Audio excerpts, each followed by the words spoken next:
Hey everybody, so this is part 6, the final part of the SHSAT 2021 practice test, the math portion. So we're going to pick up where we left off at question 103. So a graph shows the proportional relationship between the number of test questions a student gets correct, x, and the student's test score, y. The ordered pair 1, 5, 4 is on the graph. What does the y-coordinate of the ordered pair represent in this relationship? Okay. So we know that a student's test score is represented by y, and the number of test questions that the student gets correct is x. So if we have the ordered pair 1, 5, 4, we know that the x-coordinate represents that the student gets one question correct, and the y-coordinate will represent the score if he gets one question correct. So his score will be 5/4. So it's not true that the test will last 1 1/4 hours. This also is not true necessarily, because it could be that he did get one question correct and he got 5/4 points, so it would make sense that this is correct, but I don't know if the relation is linear or not. So let's look at the other answers. So an average student can answer 5 questions in 4 minutes. No, that's not at all what it's saying. And then a student who answers 5 questions correctly will earn 4 points. No. So I think that B is correct because it says it's a proportional relationship. So I assume that, so for every question that we get right, we get 5/4 points. So if we were to get 2 questions right, then we would get 10/4, and so on. So B is correct answer. Okay. A survey of 200 adults in the town of Muskegon, 45 reported reading the online version of a newspaper the previous day. And if 25K adults actually live in Muskegon, which number is the best estimate of the number of adults who read the online version of this newspaper? So to me, this looks like a proportions question. So in the survey where you had 200 adults, only 45 of them actually read this paper. So if the town's population is 25,000, then we're trying to determine how many of the town's residents read the paper, right? So this fraction on the right should be proportional to the fraction of our sampled population which read the paper. Okay, so now we're going to solve for a question mark by cross-multiplying.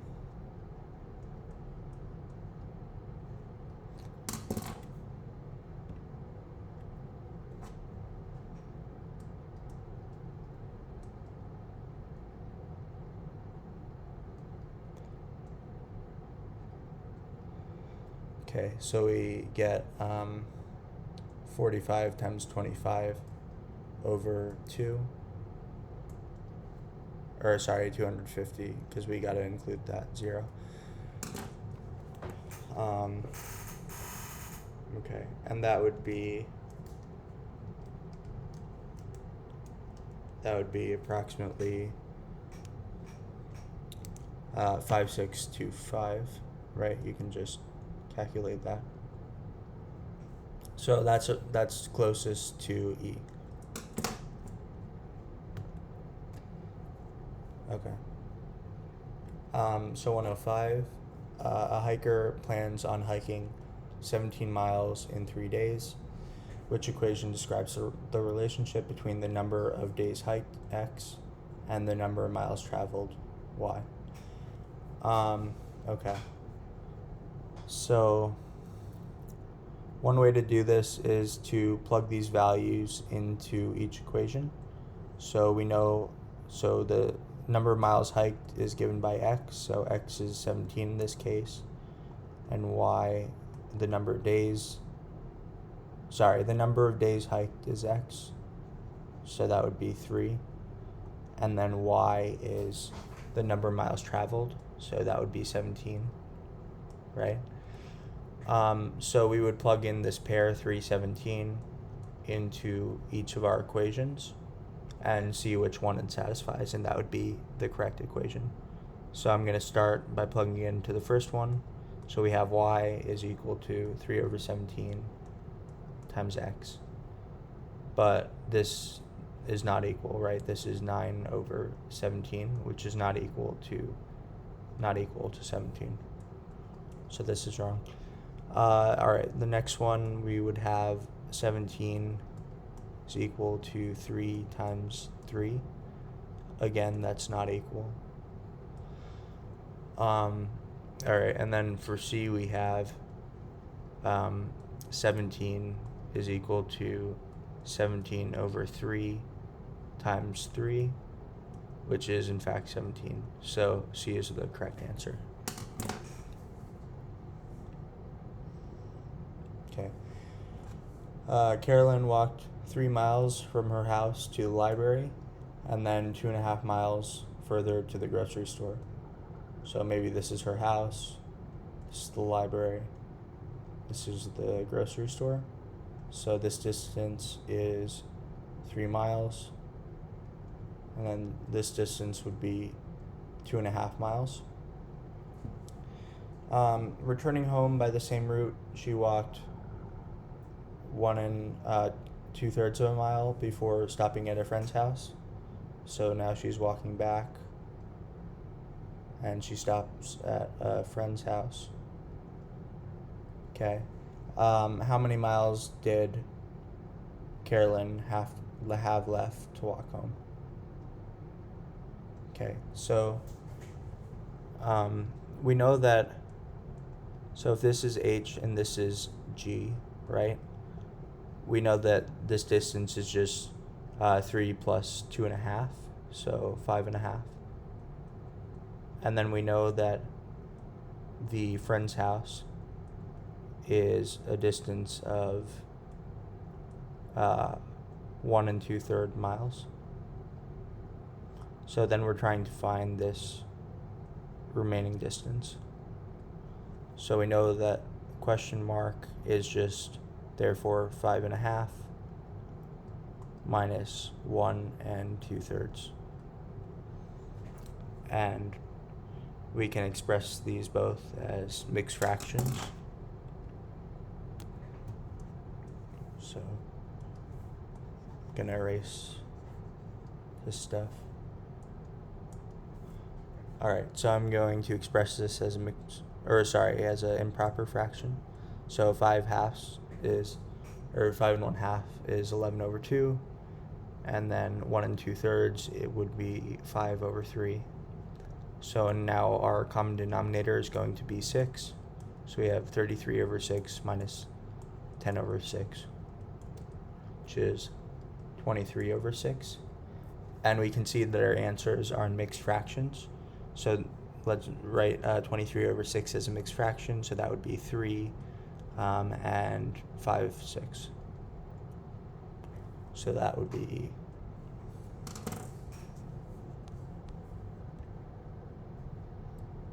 okay. 107. So we have a child growing this much in 1/3 of a year, and then we're being asked how much he grows in a year, basically, in inches. So this is another proportions question. So we have 1 1/4 inches in 1/3 of a year, and this is proportional to, in 1 year, how much does he grow? So therefore question mark would be 1 1/4 times 1 over 1/3. And this is, if you simplify this is 3 times 5 over 4. and that's 15 over 4, which is in mixed fraction 3 3/4.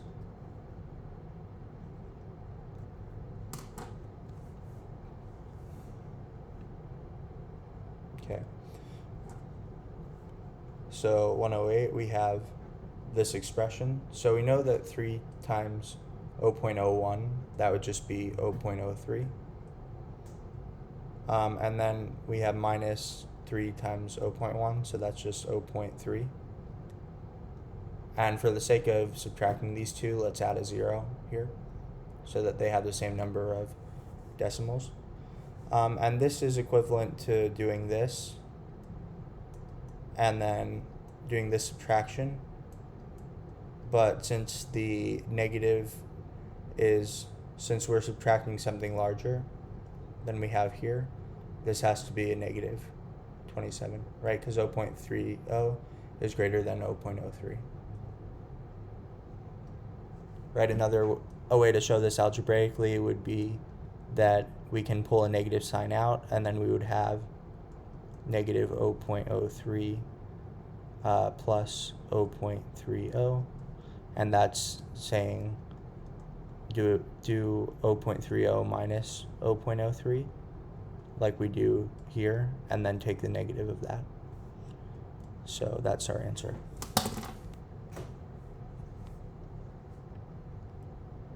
Okay. Now we're being asked to find the value of this thing. So it would be very hard to add these mixed fractions like they are. So in this case, it's better to convert each into an improper fraction, find the least common denominator, add them together, and then convert it back into a mixed fraction. Because it's very hard to add mixed fractions like this. I mean, you could do it, but it's just harder. So let's look at 10 1/2. So that's just 21 over 2. And then we have plus, and then negative 5 1/3 would just be negative 16 over 3. And then we have minus, and then negative 2 3/4, which is just minus 11 over 4. Okay, so now we need to find a common denominator of 2, 3, and 4. So 1 would be, so if you think about that for a second, 12 is 2, and then 2 and 3. So 2 times 2 is 4, right? And then you have 3 here, and you can also have a 2. So all of them divide into 12. So to get 21 over 2 into a denominator of 12, we multiply by 6. And then if we're doing plus negative 16 over 3, we can just treat that as minus.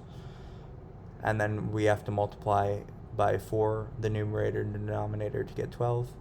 So that would be 64 over 12. And then finally, this is a negative, so it can just be treated as a plus. And we have to multiply the numerator and denominator by 3 to get 12. Okay. And now you can combine these, right? And you would get 126 minus 64 plus 33 over 12. So because of order of operations, you would do this first. So that would be 62 plus 33, which is 95 over 12.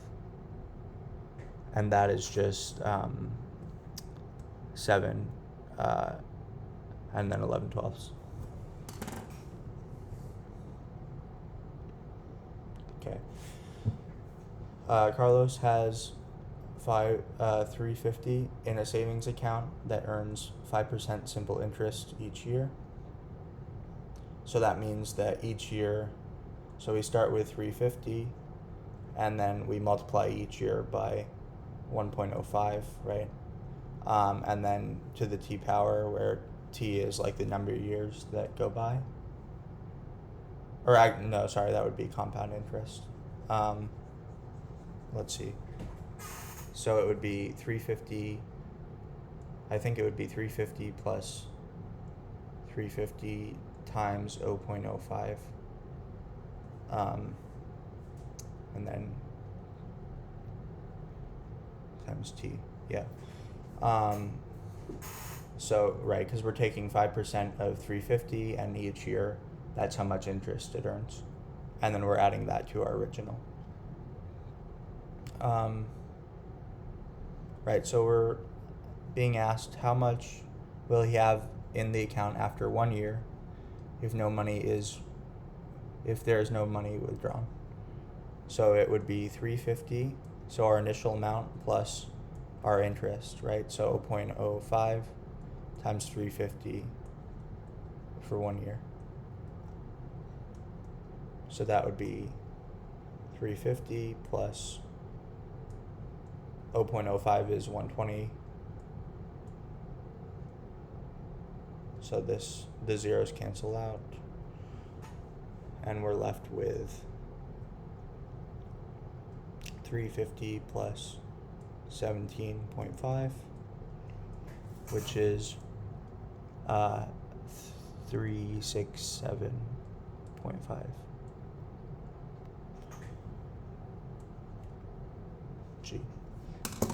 So that concludes the math section for SHSAT 2021, their official practice test. So yeah, I hope that was useful, and if you guys have any questions or comments, be sure to leave them in the chat, and thank you. Bye.